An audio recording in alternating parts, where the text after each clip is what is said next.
مجھے کسی نے گیتا کی ایک آسان ٹرانسلیشن بھیجی، جو میں نے پڑھنی شروع کی تو دروازے کھلتے گئے، کھڑکیاں کھلتی گئیں، اور بیسک سوال یہ تھا میرے ذہن میں کہ اللہ نے سب کو پیدا کیا ہے اور اللہ بہت ہی رحیم ہے، کریم ہے، بہت ہی کائنڈ ہے.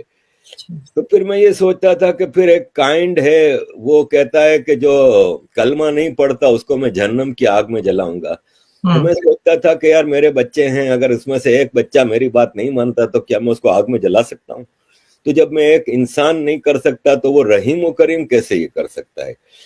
تو مجھے گیتا میں اس کا جواب یہ ملا کہ اللہ کہتا ہے قرآن میں کہ بھائی میری بات نہیں مانو گے تو میں جہنم کی آگ میں جلاؤں گا. گیتا میں بھگوان کرشن کہتے ہیں ارجن کو کہ میں نے تمہیں سارا گیان دے دیا، ساری باتیں سمجھا دی، اب یہ تم پہ ہے، تم مانو تو مانو، نہیں مانو تو نہیں مانو. اسی طرح قرآن میں ہے کہ آپ صرف ایک اللہ کی عبادت کرو گے، باقی اگر کسی کی عبادت کرو گے تو آپ جہنم میں جاؤ گے. گیتا کہ کہیں آپ کو کنفائن نہیں کرتی کہ آپ صرف کرشن جی کی پوجا کرو گے یا آپ گنپتی جی کی. وہ کارما پہ سارا زور ہے کہ اپنے عمل اچھے بناؤ، انسان، جانور، پھل پھول پودے، ہر چیز کا خیال رکھو.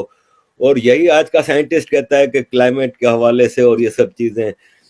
گیتا کہتا ہے کہ نرم صاف ستھری فوڈ کھاؤ، وہی آج کل بایو فوڈ کے اوپر بہت زیادہ زور ہے. تو یہ سارے جوابات مجھے گیتا سے ملنے لگے. اور پھر مجھے ایک خوبصورت دھرم سے انٹروڈکشن ہوا جس میں سارے انکلوسیو فیسٹیولز ہیں کہ آپ سارے فیسٹیولز، ایک تو فیسٹیولز کا دھرم ہے، اس میں کہیں کوئی مار کٹائی یہ وہ نہیں ہے، نان وائلنس ہے ٹوٹل.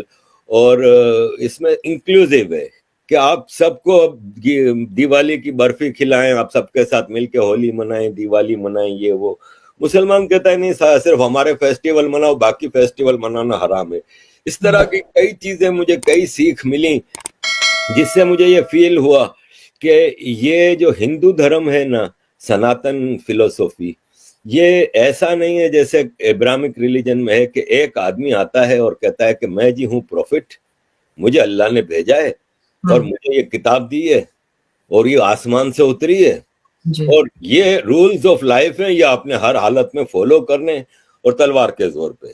جبکہ سناتن 50,000 سال کے ایولیوشن سے بنا ہے اور یہ ایک دن میں ایک کتاب میں ایک آدمی نے آ کے نہیں دیا ہے. اس میں وید آئے، پرانے آئے، گیتا، رامائن، اس میں مختلف دور میں مختلف سیکھ دی گئیں اور ایک بیسک آئیڈیولوجیکل فیض ڈیولپ ہوا جس میں کہیں بھید بھاؤ نہیں ہے.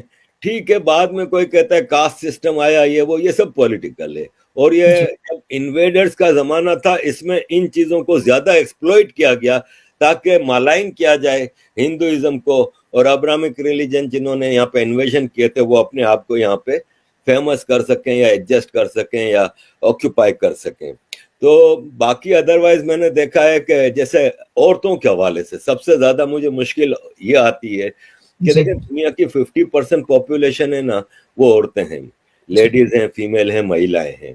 اور اسلام میں کلیئر الفاظ میں، آج صبح ہی میں نے ویڈیو لگائی ہے کہ کلیئر الفاظ میں کہا ہے کہ عورت ہے نا وہ مرد کی غلام ہے، اور مرد جب جس وقت جیسی بھی حالت ہو عورت کی وہ بلائے تو عورت اس کو اوبے کرے. اور ایک طرف کہا جاتا ہے کہ اسلام نے عورت کو اتنا بڑا درجہ دیا کہ اس کے پاؤں کے نیچے جنت رکھ دی، لیکن وہی ماں اپنے شوہر سے کے ہاتھوں پٹتی رہتی ہے، وہی ماں اپنے بیٹے کی اجازت کے بغیر گھر سے باہر قدم نہیں رکھ سکتی. وراثت میں آدھا حصہ، گواہی آدھی. پروفٹ محمد کہتے ہیں کہ میں جب گھوڑے پہ بیٹھ کے اڑ کے آسمان جا رہا تھا اللہ سے ملنے کے لیے تو مجھے جہنم دکھائی گئی، تو میں نے کہا جہنم عورتوں سے بھری ہوئی ہے.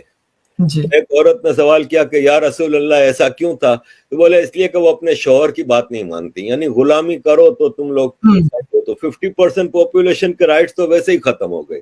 جبکہ ہندو دھرم میں دیویاں ہیں عورتیں، مسلمانوں میں کوئی دیوی نہیں ہے لیکن ہندو دھرم میں دیویاں ہیں. کہیں ہم نے ہسٹری میں ایسا نہیں دیکھا کہ بھید بھاؤ ہو کہ عورت کی آدھی وراثت ہے یا آدھا حصہ ہے یا یہ وہ. تو یہ ساری چیزیں تھی جس سے مجھے محسوس ہوا کہ the right path is to follow Gita, no other book.